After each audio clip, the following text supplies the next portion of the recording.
Stay connected with the world through WION. Like the page on Facebook. Follow us on Twitter for new alerts. Instagram for videos and images. And the website for the latest news, views and analysis. WIOnews.com. World is one.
Gravitas tells you stories which others won't. And tonight we will tell you about this new strategic map that is being drawn. They say your enemy's enemy is your friend. Is that the foundation of the new defense bridge between India and America? This is what separates us from others who claim to be telling you global stories that matter. In the last 3 days, WION has been traveling across Syria. You are in Latakia city right now. Tell us, what is the situation on ground? At Gravitas, we don't just tell you stories from selected countries from around the world. 2 years since the Myanmar military coup, the people of Myanmar continue to live in a nightmare. Because it does not suit their propaganda, or because they are too scared to speak truth to power.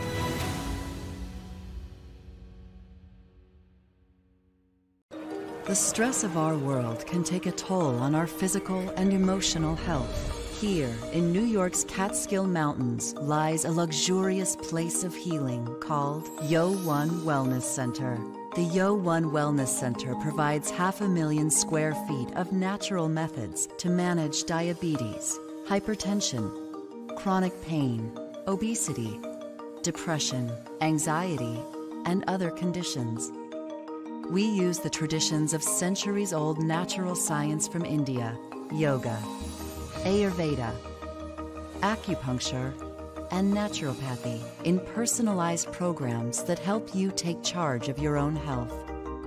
A minimum 5-day stay is recommended for best results. Book now at Yo1.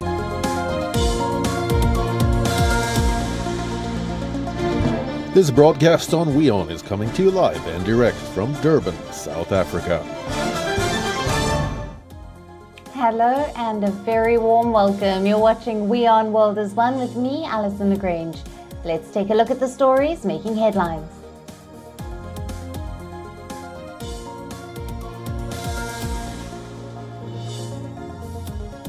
Israeli Prime Minister Benjamin Netanyahu under pressure to back down on the controversial judicial reform. This after massive protests triggered by sacking of the country's defense minister. Cracks appear in the ruling coalition.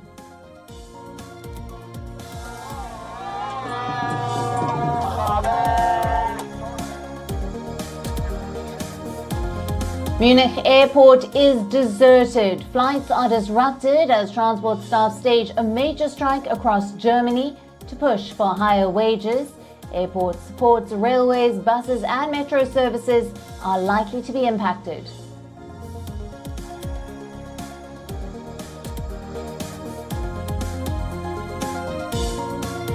Pakistan's former Prime Minister Imran Khan reaches Islamabad court.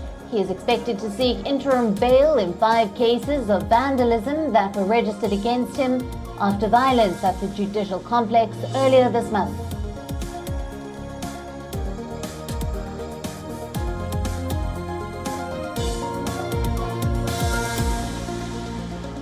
North Korea fires 2 short-range ballistic missiles a day before the US aircraft carrier is due to arrive in South Korea. Japan warns that North Korea is likely to step up provocative activities, including nuclear tests.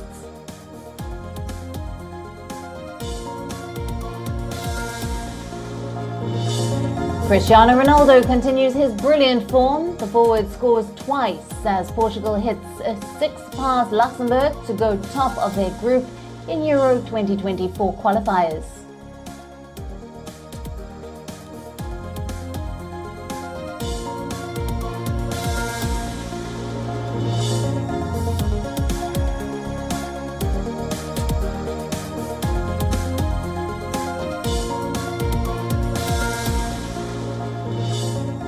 Hello and welcome. Let's take a look at our top story this hour. Transport staff across Germany are on a major strike today. The unions had called for a 24-hour walkout to push for higher wages in the face of high inflation. Workers at airports, ports, railways, buses and metro lines have heeded the call, and the impact of the strike is already being felt. Munich Airport wears a deserted look.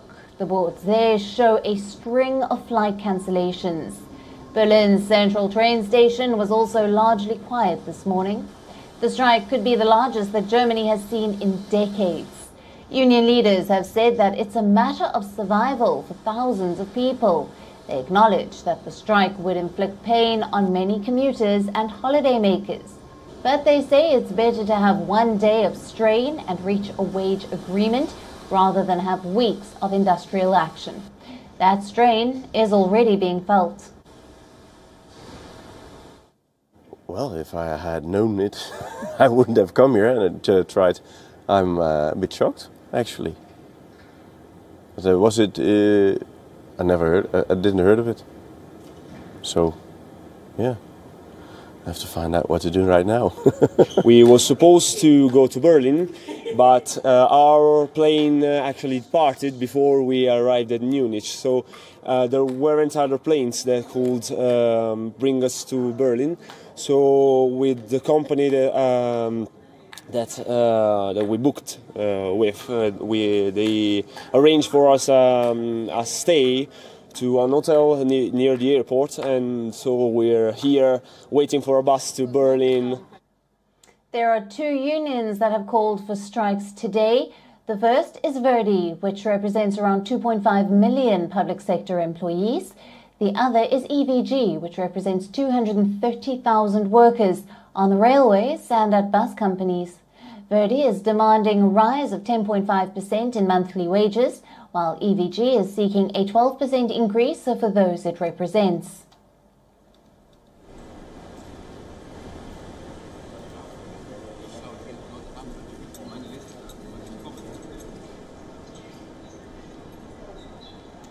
Now for more on this, we are being joined by our correspondent Trent Murray, live from Berlin. Hello to you, Trent. Thanks for being with us.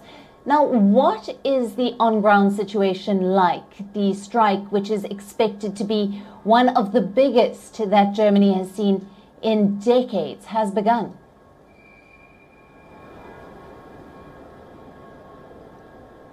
Yeah, that's right. You are certainly feeling it on the ground here at Berlin Central Station. It would normally be one of the busiest days of the week, a Monday morning peak hour, but right now it is effectively a ghost town here. The only people you are seeing is a couple of confused passengers that may have not quite got the memo about this nationwide strike. It has effectively paralysed this country this Monday. We have seen all long-distance trains cancelled, as well as regional trains, metro and subway services in a number of cities, as well as flights. Now, those major airports of Frankfurt and Munich have also been caught up in this. Those really are the gateway airports for both Germany and Europe in many cases. It is not just affecting European flights, but also those long-haul flights from other parts of the world. And this is all because of this strike action. Unions effectively combining their strikes into this one day in order to try and inflict maximum pain on the travelling public, and also therefore pile pressure on employers as they sit down for those wage negotiations. Trent, now the cost of living crisis is, of course, one of the reasons. But what are the other reasons? Why have the Germans come out onto the streets, and why have the past negotiations failed?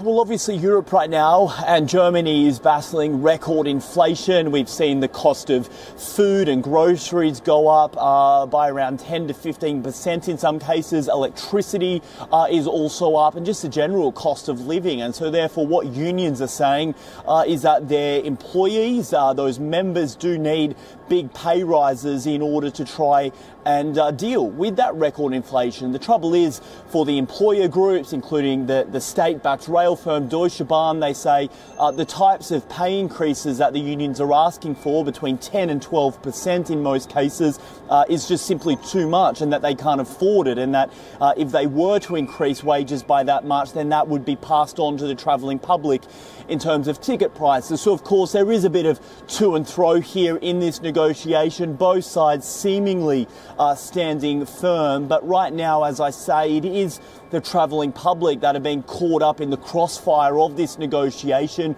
We know traffic has increased today on the roads, given there is no public transport available. Also, many people using bicycles today to try and get to work. It really is their only option, and it is worth noting that the unions are calling this a warning strike. There's a clue in the name there. They are saying there will be more of them unless those employer groups do indeed agree to increase wages in that double-digit figure. Absolutely, Trent. Thank you very much for bringing us all the latest details coming out of Germany.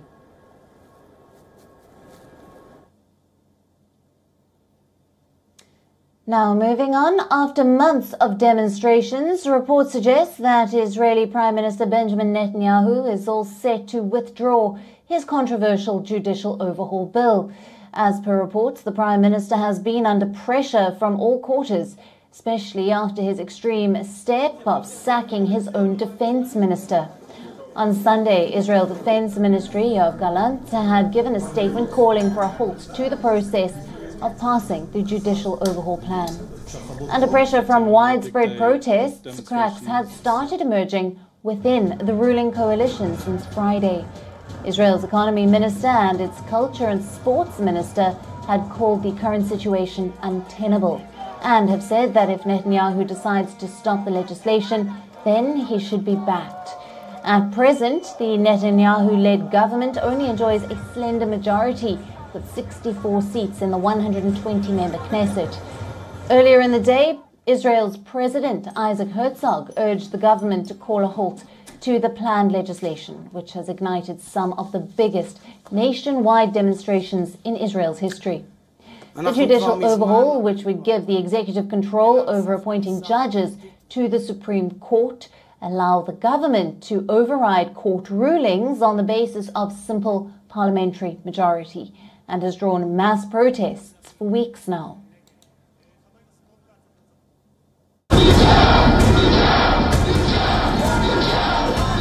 Months of protests. Dissent from within. The Israeli Prime Minister Benjamin Netanyahu abruptly fired his defense minister. An angry sacking.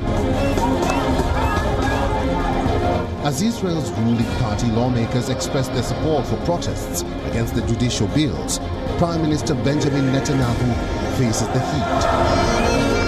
Will his government survive the angry streets? Continuous coverage on WION. Wild is one.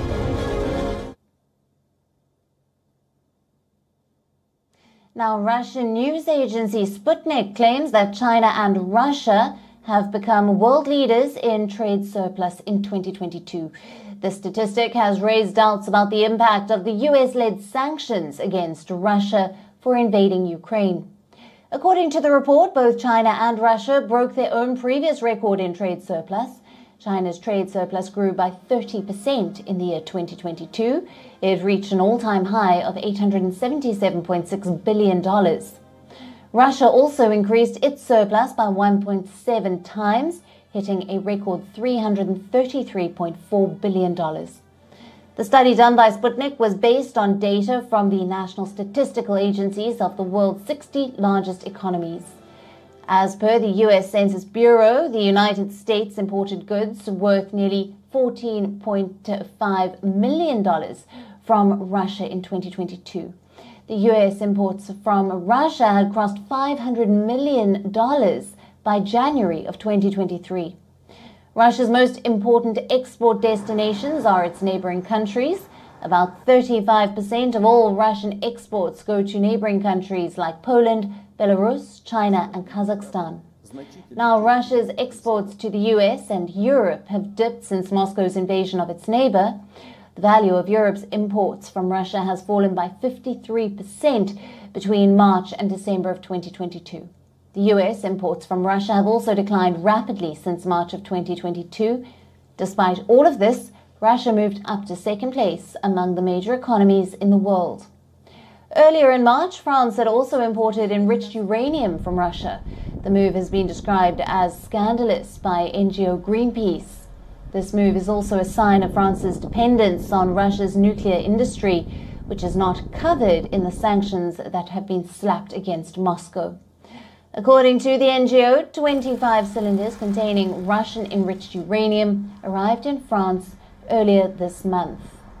Russia's trade surplus reached an all-time high despite the sanctions, which once again proves that the US and allies need to do a lot more than economic sanctions against Russia if they want to rein them in.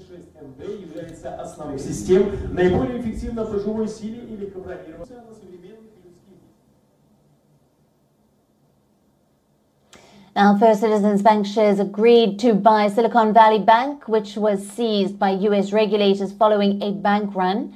According to the Federal Deposit Insurance Corporation, the FDIC, the bank in Raleigh, North Carolina, will take over all of SVB's deposits and loans. The deal details shows First Citizens will buy SVB assets amounting to $72 billion at a discount of $16.5 billion. Reports said that the deal could be completed within a week. The CEO of First Citizens, Frank Holding Jr., said this has been a remarkable transaction in partnership with the FDIC that should instill confidence in the banking system. Now, according to Federal Reserve data, First Citizens was the 30th largest commercial bank in the U.S. by assets at the end of 2022. Some market watchers have questioned whether First Citizens has the financial capacity to take on the second largest bank failure in U.S. history. First Citizens' interest has left them scratching their heads. The U.S. bank has around $109 billion in assets and $89.4 billion in total deposits. But the bank has experience buying broken rivals. It acquired more than 20 FDIC-assisted banks since 2009. First Citizens struck a series of deals after the financial crisis, from Washington to Wisconsin to Pennsylvania. SVB, which has around $45 billion in assets, has been up for sale since January. If the acquisition is successful, it would mark a significant expansion for First Citizens in the technology sector. SVB specialized in serving clients in technology, life sciences, and venture capital industries. Silicon Valley Bank became the biggest U.S. lender to fail in more than a decade. The bank collapsed in less than 48 hours after abandoning a plan to shore up its capital. SVB took a huge loss on sales of its securities as interest rates climbed. That unnerved investors and depositors, who rapidly began pulling their money out of the bank. The deal will be closely eyed to see if there will be some respite from the banking turmoil.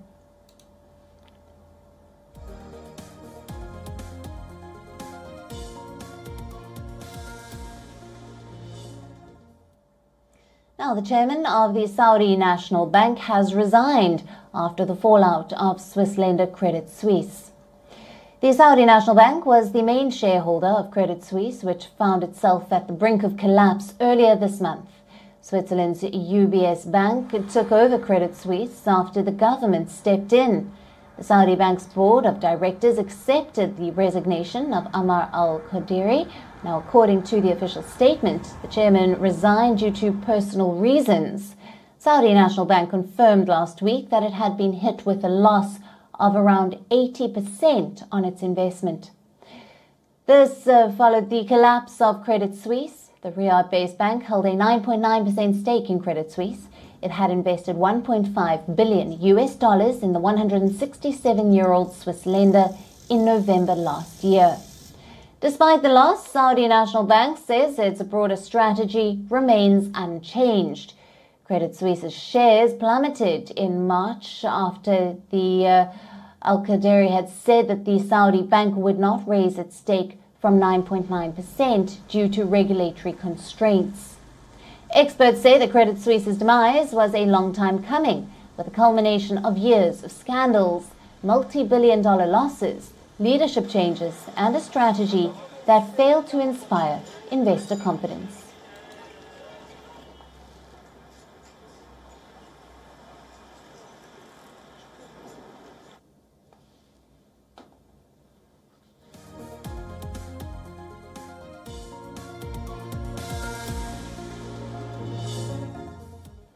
Now, Kenya is bracing for another day of protests. There could be a confrontation between the anti-government demonstrators and the police. That's because police have banned the protests, but the veteran opposition leader, Raila Odinga, has announced that he will lead the demonstrations nonetheless. Last week, the protests had turned violent in Nairobi and paralyzed parts of the capital city. Riot police had to fire tear gas and water cannons against the demonstrators. Scores of Kenyans are protesting over the spiraling cost of living and what they claim is poor leadership by President William Ruto. On Sunday, police announced that the rallies would be banned.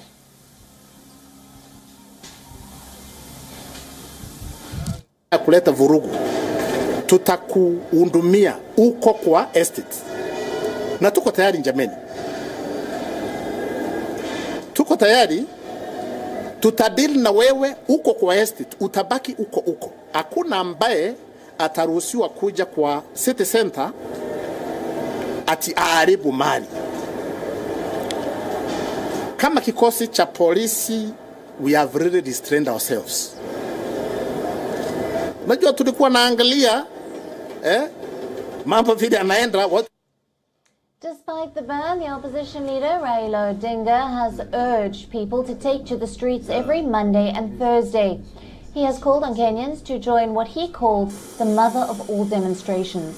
Odinga launched demonstrations since last week to force the government to tackle the high cost of living and to protest the presidential victory he claims was stolen from him during the August 2022 polls. Ni sababu tumesema hiyo maandamano tunafanya ni maandamano ya amani na sheria imekubali. Bwana koma kabisa kesho, usilete fujo. Wewe koma, usilete fujo, usilete vurugu.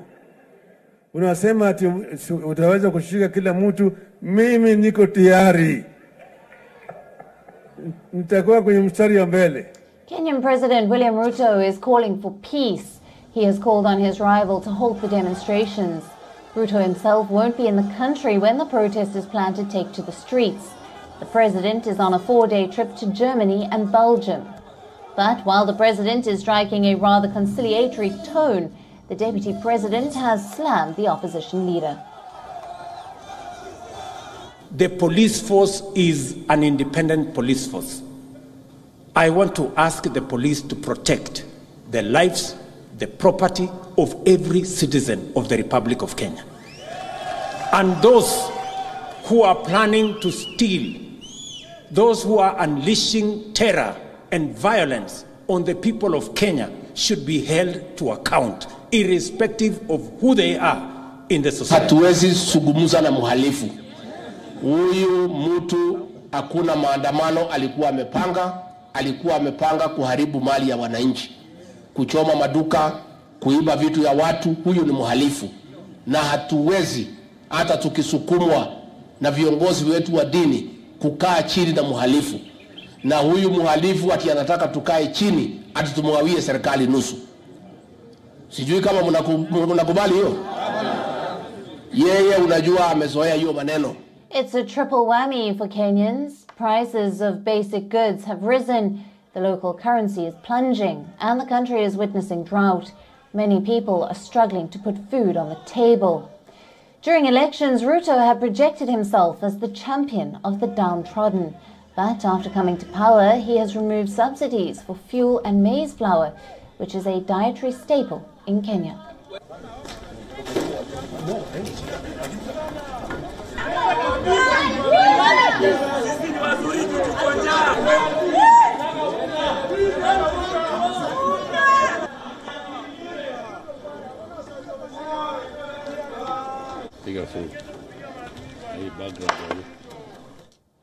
Let's take a look now at what's happening in the world of entertainment.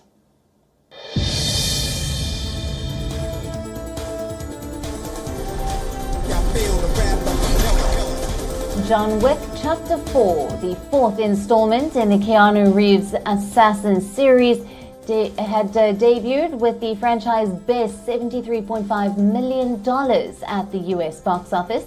The Lionsgate film, starring Reeves as Killer John Wick, exceeded both expectations and previous opening weekends in the franchise. Since first launching in 2014 with John Wick, the Chad Stahelski-directed series has steadily grown as a ticket seller with each sequel. The 2017 follow-up opened with $30.4 million, and the 2019 third chapter, Parabellum, was debuted with $56.8 million. The only way John Wick will ever have freedom. Adele has announced that she has extended her Caesars Palace residency, with performances planned through November. The singer made the announcement during what was originally set to be the final performance of the series. The residency will face a hiatus for 3 months, returning on the 16th of June. From there, nearly 5 months of dates will follow, with a final performance slated for the 4th of November.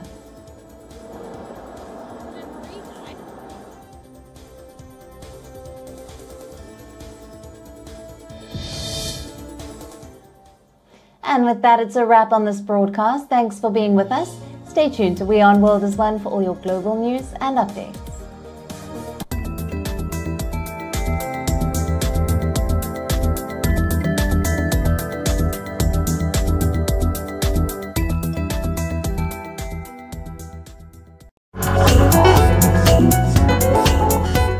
WION. Gravitas tells you stories which others won't. And tonight we will tell you about this new strategic map that is being drawn. They say your enemy's enemy is your friend. Is that the foundation of the new defense bridge between India and America? This is what separates us from others who claim to be telling you global stories that matter. In the last 3 days, WION has been traveling across Syria. You are in Latakia city right now. Tell us, what is the situation on ground? At Gravitas, we don't just tell you stories from selected countries from around the world. 2 years since the Myanmar military coup, the people of Myanmar continue to live in a nightmare. Because it does not suit their propaganda, or because they are too scared to speak truth to power.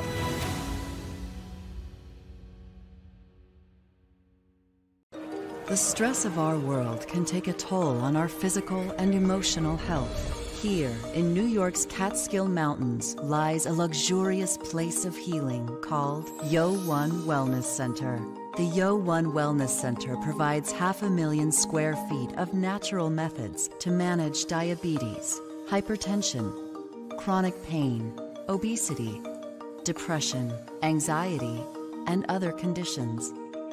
We use the traditions of centuries-old natural science from India, yoga, Ayurveda, acupuncture, and naturopathy in personalized programs that help you take charge of your own health. A minimum 5-day stay is recommended for best results. Book now at yo1.com